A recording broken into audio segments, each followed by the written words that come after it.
From LinkedIn News, I'm Leah Smart, host of Everyday Better, an award-winning podcast dedicated to personal development. Join me every week for captivating stories and research to find more fulfillment in your work and personal life. Listen to Everyday Better on the LinkedIn Podcast Network, Apple Podcasts, or wherever you get your podcasts. From LinkedIn News, I'm Jessie Hempel, host of the Hello Monday podcast. Start your week with the Hello Monday podcast. We'll navigate career pivots. We'll learn where happiness fits in. Listen to Hello Monday with me, Jessie Hempel, on the LinkedIn Podcast Network or wherever you get your podcasts.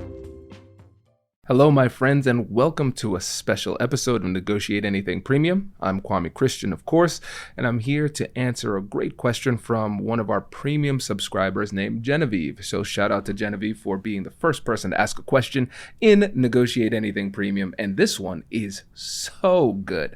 I'm really excited to get into it. So for those of you who are premium subscribers, you'll be able to hear the whole thing, and if you are not subscribed, you're just hearing bonus content. To hear the rest of it, make sure to subscribe for your free trial of Negotiate Anything Premium, link in the description of this episode. And let's jump into it first by addressing the question. So here's the question. I've observed team dynamics in the past where subordinates are pushing back on their leader, and it left me perplexed as to what might be behind this.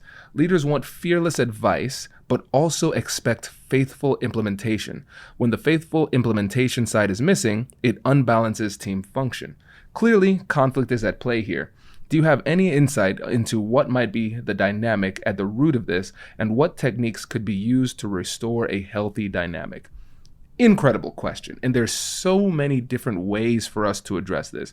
But for me, let's go ahead and go back to my career as a lawyer. And one of the key skills of being a lawyer is issue spotting. Before we get into diagnosing the problem, we have to get a really clear understanding of what the problem is here. So there are a couple of things that are coming to mind. First, when we think about the team, we have the people who are executing the plan, and let's say the people who are creating the plan. Hopefully the plan is co-created to a certain extent, but the people who are executing the plan, we would call those the team members. The people who are creating the plan, let's call those the leaders. But in order for the leaders to be effective in the creation of the plan, we have to be able to solicit the feedback from the people who are on the team, because they are the people who are executing the plan, and as a result of that execution, they are privy to information that can only come through execution. So the folks who are boots on the ground have incredible insights and knowledge that the leaders will not know if they don't receive it from the team members. But at the same time, in order for a plan to really come together, we all need to be rowing in the same direction, if we're using that metaphor. Because let's just go back to that metaphor. If we're all in the same boat together, but you're rowing one way, I'm rowing another way, and the people in the back are rowing different directions, we're not going anywhere, right? So at the end of the day, we have to be able to coalesce and come together around whatever plan it is and move in the right direction.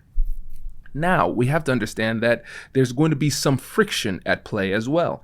Because, and I'll tell you, as a leader, I run this company as the CEO, it doesn't always feel good to get pushback. But I recognize that I need that pushback, because successful strategic creation and execution is not about feeling good. It's about having a plan that works and is executed within a cohesive team dynamic. But if you don't have a good relationship with the people on the team, you don't have a good company culture, then the conversation will create conflict that is destructive, not constructive.